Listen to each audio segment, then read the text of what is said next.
This is Project Audion, timeless audio dramas for modern times, created the classic way. Hello, I'm Larry Groby, the Generic Radio Workshop. All audio drama is, by definition, invisible.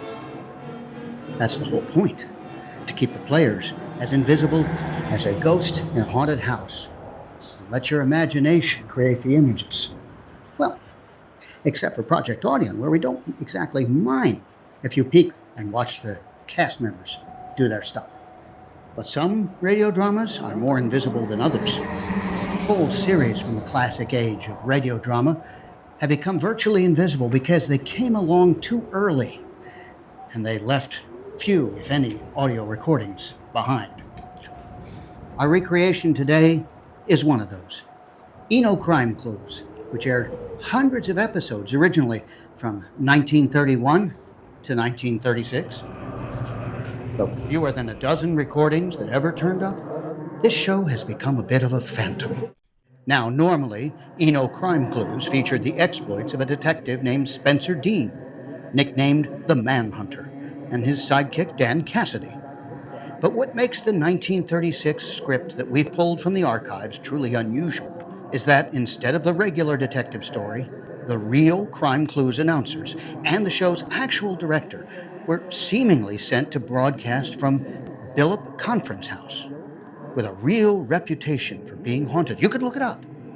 They hoped to pick up the sounds of ghostly activity, to then be heard live by the network radio audience.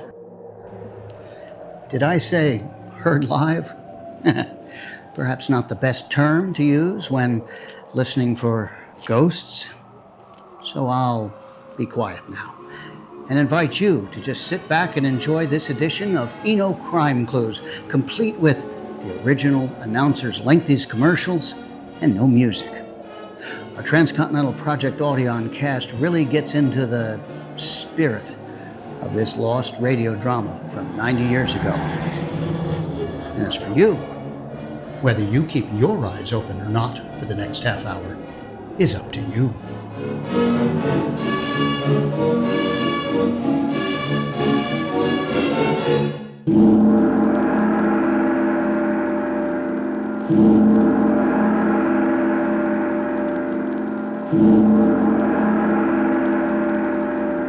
Eno Crime Clues, on the air for the 509th time, brought to you by the makers of Eno Effervescent Salts. Our ace manhunter Spencer Dean and his assistant Dan Cassidy have chosen to step aside from their regular Tuesday adventures here so that in just a moment, ladies and gentlemen, we may present a most unusual broadcast, an experiment such as we believe has never been attempted on radio before. But first, a reminder about our Thanks to Eno contest. Enter this contest and you could win an income of $100 a month, guaranteed for the rest of your life. Remember, to win this contest, you have to make up your mind as to just what thanks you're going to give to Eno. Sometimes Eno does wonders in clearing up a girl's complexion. Eno's also mighty good for overindulgence in smoking, eating, or drinking. Just make up your mind as to which particular thanks you want to write about and put it down on paper in your own words. I'll tell you where to send your contest entry right after the final gong as our program is concluding. But now, for those thrills and chills we promised you last week, our special broadcast from a genuine haunted house. The studio at Radio City, from which I am announcing, familiar to those of you who have been present at past Crime Clues broadcasts, is empty. There's no group of actors waiting for the director's cue. In fact, I understand there aren't even to be any actors over at the house on Staten Island, to which I'll switch you in a moment. Spencer Dean and Dan Cassidy are there with Dr. Harewood Carrington, famous authority on psychic phenomena, and Jay Hanna, our director, is there with an engineer, and John Bevan, our field announcer, to see what can be picked up in the way of spook sounds. I don't know just what you're going to hear in the next few minutes. I'm sure that the boys on the microphone there in the damp, gloomy cellar of that 250-year-old house don't know what they're going to hear.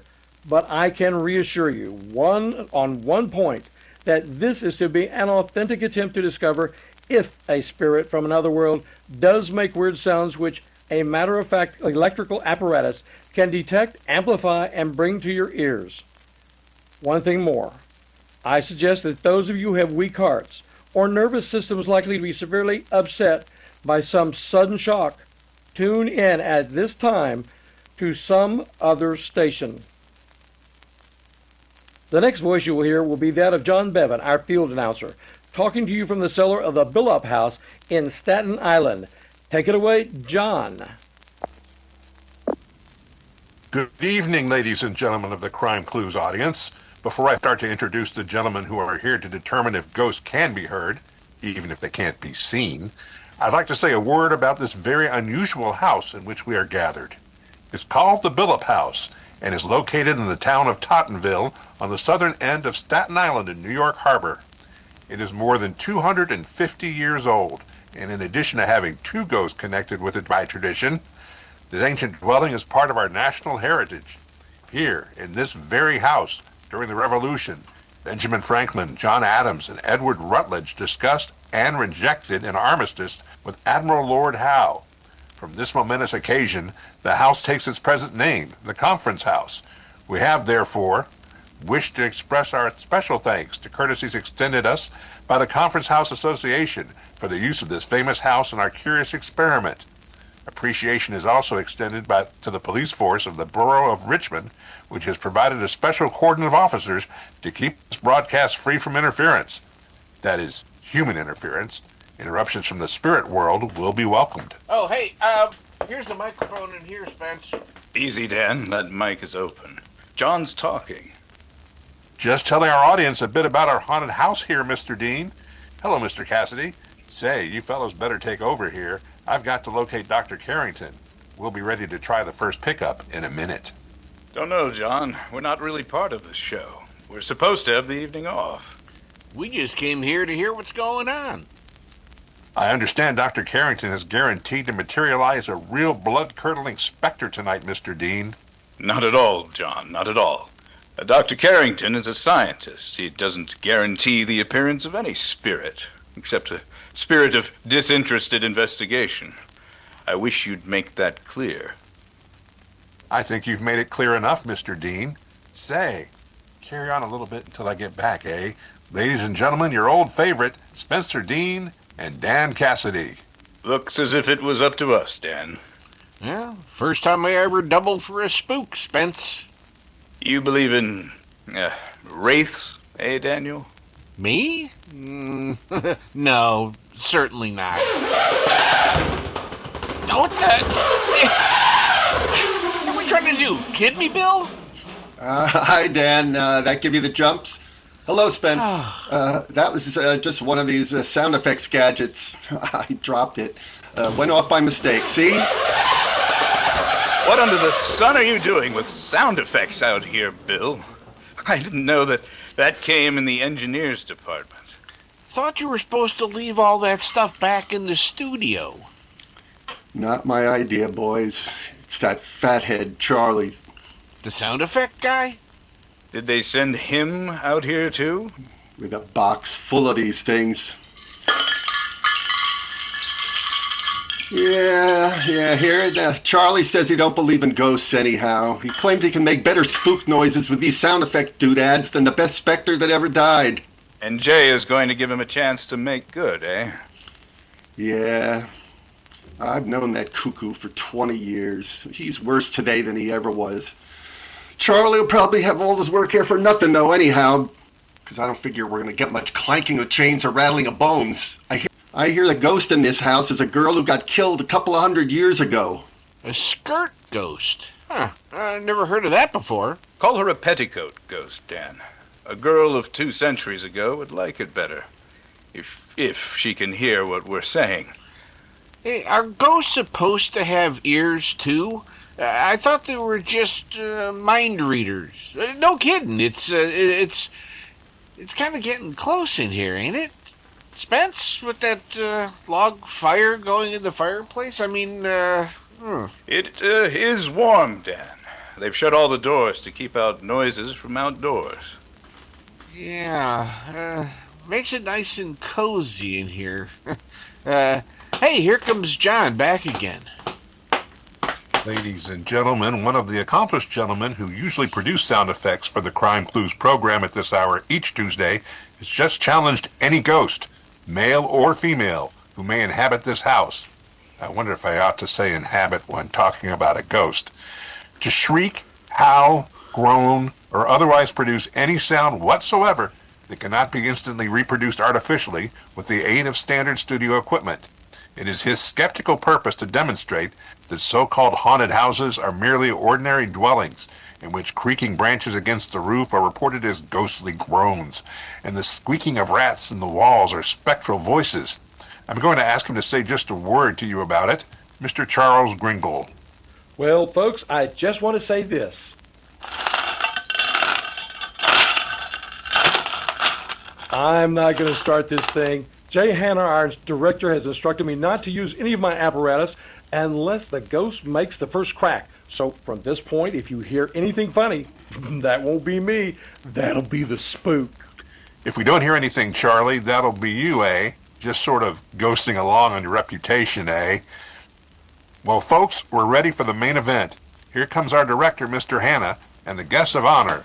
I almost said ghost of honor, Dr. Carrington. The mic is yours, Jay. Thanks, John. Oh, hello, Spence. You're looking a shade pale, aren't you, Dan? Well, listeners, I'll say right off that I don't relish this job at all. I'm the sort of fellow who isn't superstitious in the least, but still, I don't like to walk under a ladder, at least not when a fellow with a bucket of paint standing on it, and I hate to cut my finger breaking a mirror. Now, personally, I have never been introduced to any ghosts. But here tonight we have a gentleman with us who has at least had the opportunity of meeting many of them. Dr. Hereward Carrington. Doctor? Thank you. I have on a few occasions been places in alarming psychic situations, but none more disturbing, I assure you, than my present predicament in facing this strangely inhuman microphone before me. I came here at the invitation of two old friends, who are, I believe, your friends too. I should like to ask them to stand by me in this particular unfamiliar ordeal. Spencer, Dan. Don't see how I could help you in ghost hunting, Doctor. That's way out of my line. Hey, I thought we were supposed to be a couple of innocent bystanders tonight, Doc. That's all right. Just want to ask you a question or two while our engineer is getting everything set. Do you believe in haunted houses, Spencer? I don't have to answer yes or no. Answer any way you like. I'm prepared to consider any evidence regarding psychic phenomenon and accept it, if it satisfies me. A very acute reply. Dan, do you believe in ghosts? No. But I'd be doggone scared if one showed up, just the same. And I wouldn't blame you. Now, Spencer, are you familiar with the modern theory of haunted houses? I can answer that one yes or no. No. The idea is simple. It's this, that a room or object, for example, a weapon or an article of furniture, anything at all which has played a part in events which may have caused great emotional activity by those who took part in them. Such an object, or a place itself, becomes saturated with those same emotions. So that, even at some later date, individuals of unusually sympathetic power, and occasionally others not so sympathetic, can hear or sense the original events almost as if they were reenacted before them. Sort of like holding a piece of iron near a magnet, huh? So it soaks up some of the electro, yeah, you know what I mean. Exactly. Is that the sort of psychic absorption that leads us to shun sleeping in a bed when someone has recently died, for example? Just that, Spencer. Now, what we are about to attempt here is to explain the story of the phantasm in this particular house. And then all of those within the house, being especially sympathetic with the attempt, We will try to determine whether the sounds which we hope to hear can be transmitted over the airwaves. You know, the radio itself has something peculiarly psychic about it. Oh, Jesus. The girl is here, Spencer. Thank you, Jay. Dr. Carrington, in order to relate the story of the specter which haunts this ancient building more effectively, I've undertaken to bring here tonight a girl who is a lineal descendant of one of the principal characters in this tragedy, which was responsible for the apparition. Miss Nixon, Dr. Herwood Carrington. Hello, Dr. Carrington. Thank you. Good meeting you. A little closer to the mic, please, Miss Nixon. A little closer. That's right. Yeah, just about like that. Okay, thank you. Miss Nixon, will you tell the radio audience what you know concerning the lady in lavender?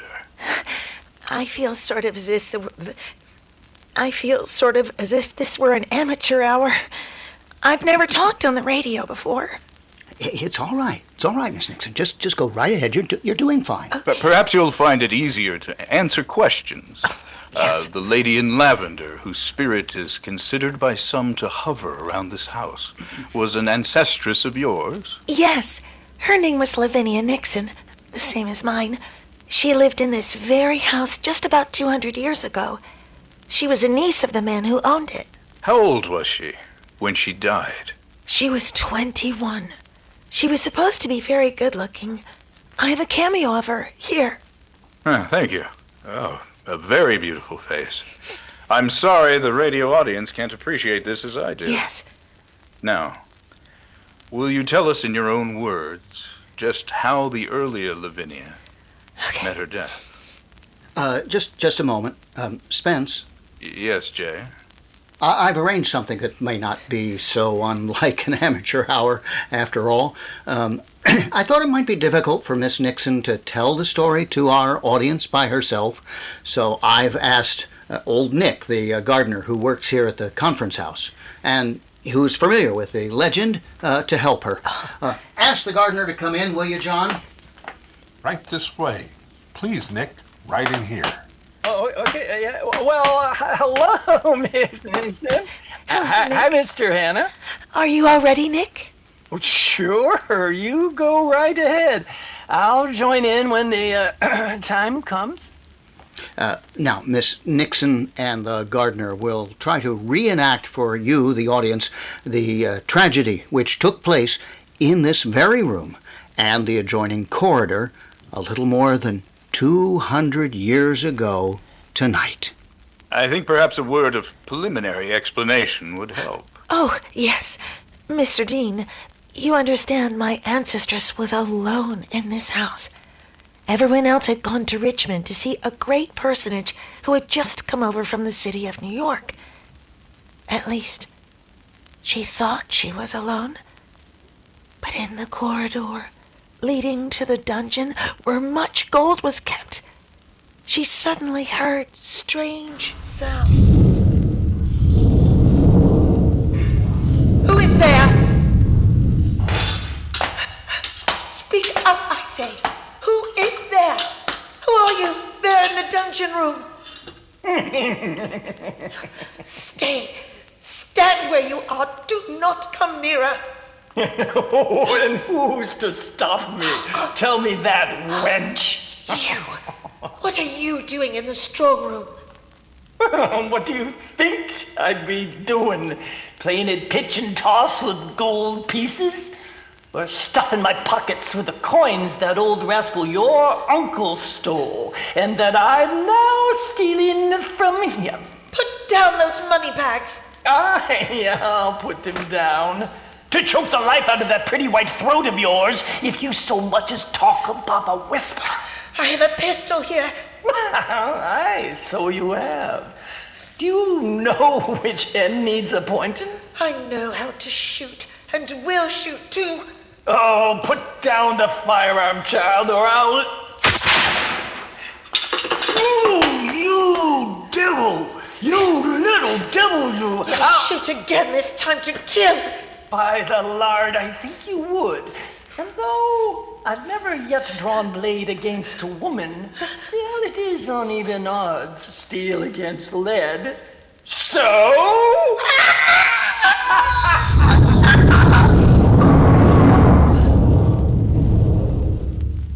And he got away clean, with the gold, too. Lavinia lay in the floor in a pool of her own blood, and they found her dead at midnight. That old scallywag of a thieving servant wasn't much of a hand at swinging a cutlass. He gashed down one side of her head and sliced off an ear as neat as you please. They never found the ear. It wasn't anywhere in the house. Whether the thief had taken it with him or what happened to it, no one ever knew. Only, they say that now, on autumn nights, when there is no moon, she comes again here to the house and searches through the rooms to find her ear. Thank you very much, Miss Nixon, for that very realistic picture which we now have of the circumstances surrounding this Petticoat Ghost. Have you ever seen this ghost, Miss Nixon? I never have. I have more than once. You saw or heard it? Well, I suppose you'd say I heard it. She makes a rustling sound when she walks. The gentleman there was just speaking of petticoats. Like as not, it's them makes the noise. Wait a minute, Nick. Don't go. We're not through yet. Was there any sound besides the rustle of silk? Oh, sure there was. She was moaning like, only I couldn't understand the words she said. Others have told me that Lavinia cries, "Give me back what you have taken from me." She says it over and over again. Where did you hear those sounds, Nick? Oh, right here in this room. Or more like in the corridor to the dungeon. Then let's move the microphone down that way a bit. We can only move it down about 10 feet, Doctor. There isn't enough wire to take it any further. I'd like the microphone to be in the most favorable position to catch any sounds there might be. Then you haven't actually seen this lady in lavender, Nick? I've seen plenty of things moving in the dark here, and once I saw two eyes looking at me from the dungeon. You didn't go to investigate? No, I did not. Oh, they can't blame you for that. One thing I have seen, Mr. Dean, is the ear on the window. What's that? The ear on the window? Sometimes, when there's been a thunderstorm at night, you can see the mark of an ear on the outside of a window in this room. It's just the size of an ear, too, and it looks as if someone had been listening at the window. Aren't there certain plants, Gardner, leaves of which are shaped something like a human ear? Yes, sir. We do have some of them in the garden here.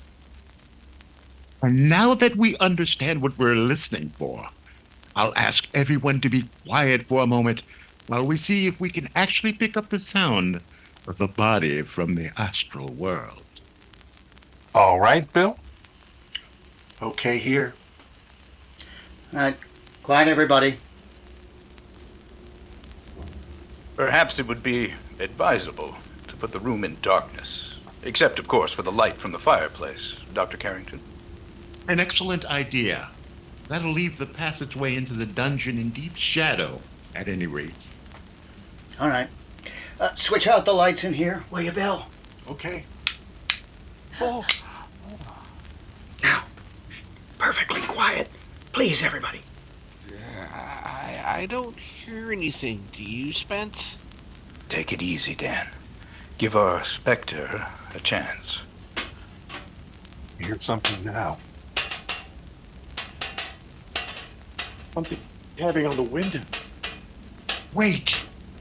Don't anyone move, please. It's nothing. There's a wire hanging down from the roof outside the window. I saw it yesterday when I was giving the house the once over. I told you. Didn't take long to settle that one. Absolute quiet is necessary. Hey, hear that? Miss Nixon, Yes, Doctor. are you moving around? I just came over here where I could see the entrance to the dungeon. Oh, God, jeez. That's her. That's Shut up! her now. Shut up! Old stuff. That's just a couple of boards rubbing together. Either wind or change in temperature. Nothing to it. Quiet, Charlie.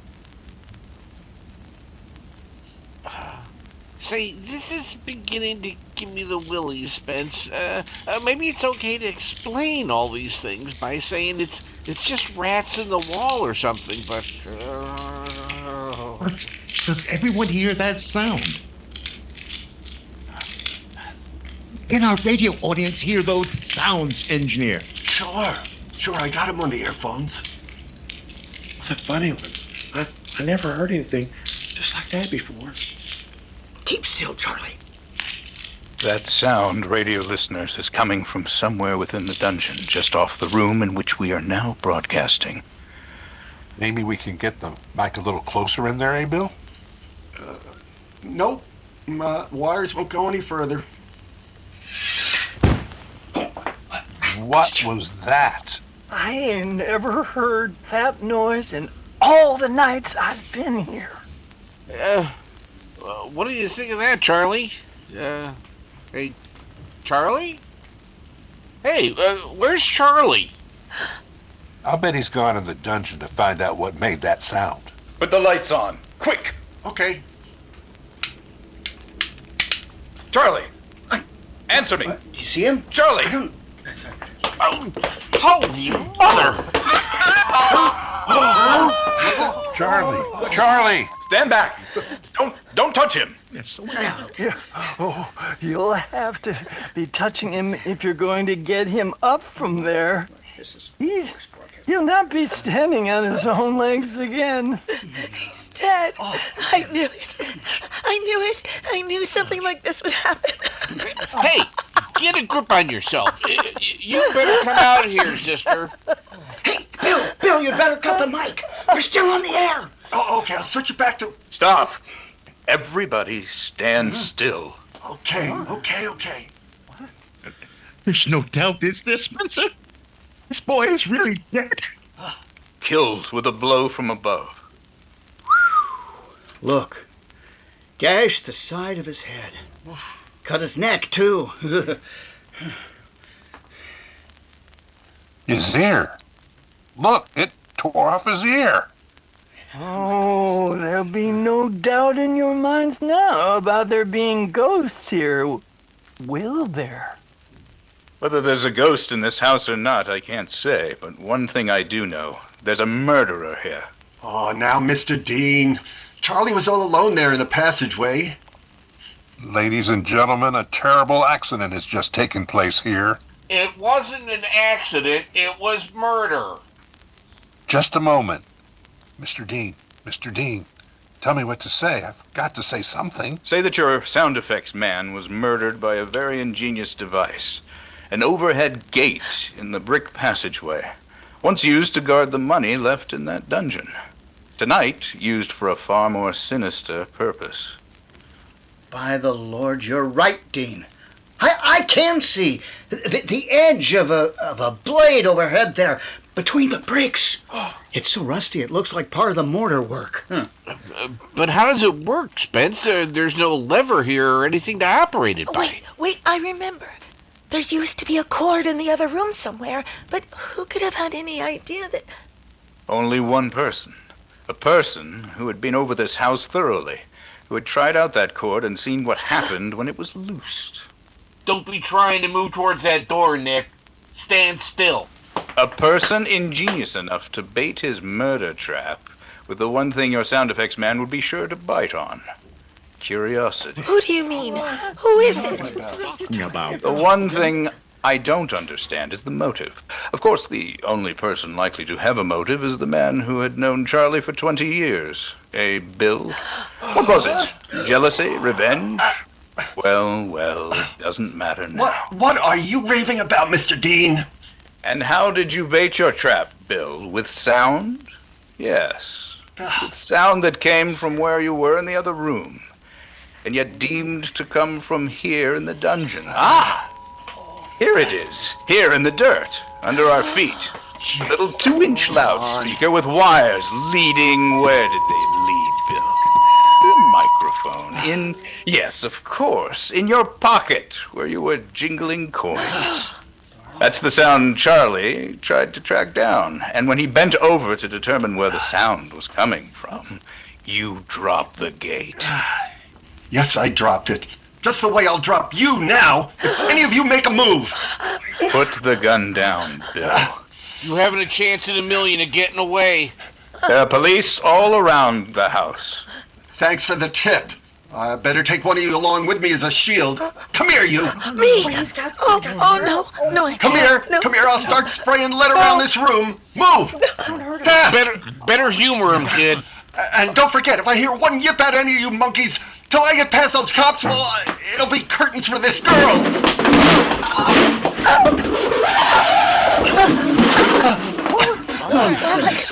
Keep away now. Don't you try it. Let go of that gun. Let go of that gun. That's better. Nice work, Dan. He clipped me one with the gun butt before I got a hold of it. But what happened? How'd he stumble? Well, he tripped backwards over some of Charlie's sound effects. Say, mister, you look here. What is it, Nick? The ear. This guy's ear. What about it, Nick? It ain't here. Well, it must be here somewhere. You can't lose a thing like an ear. Oh, come on. Spill it, Bill. What'd you do with the ear? I never touched it. I never got near him. You'll never find it. Never. What do you say to that, Spencer? I should say that the missing ear is one bit of evidence the prosecuting attorney can get along without, Doctor.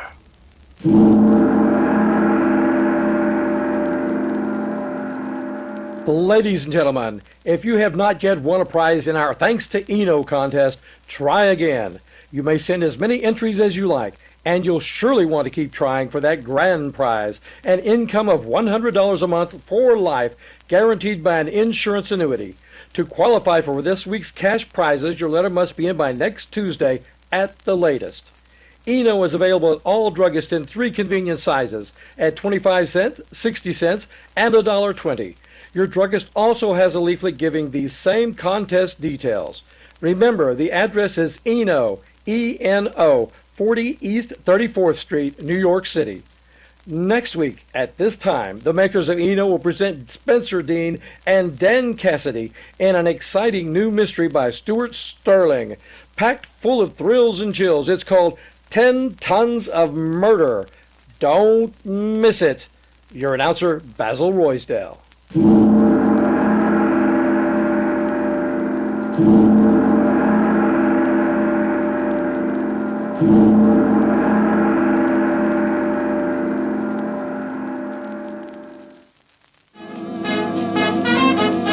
You've been enjoying Project Audion's recreation of a lost Eno Crime Clues episode of March 10th, 1936, working from the original script by Stuart Sterling.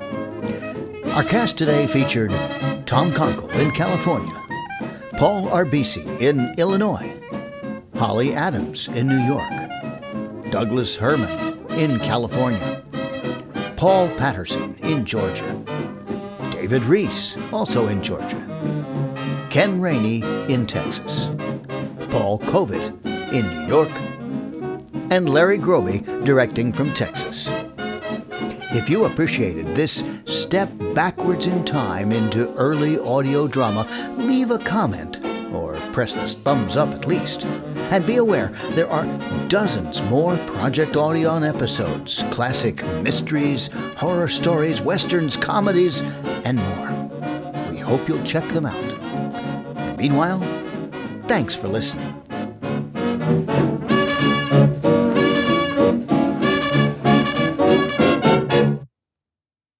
Well, looks like it was up to us, Dan. First time I ever doubled for a spook, Spence. You believe in wraiths, hey, Daniel? Me? No, certainly not. Hey, isn't that a dolphin over there? How close are we to the water? Hi, Dan. That gave you the jumps? Hello, Spence. That was just one of those sound effects gadgets. I dropped it. Went off by mistake, see?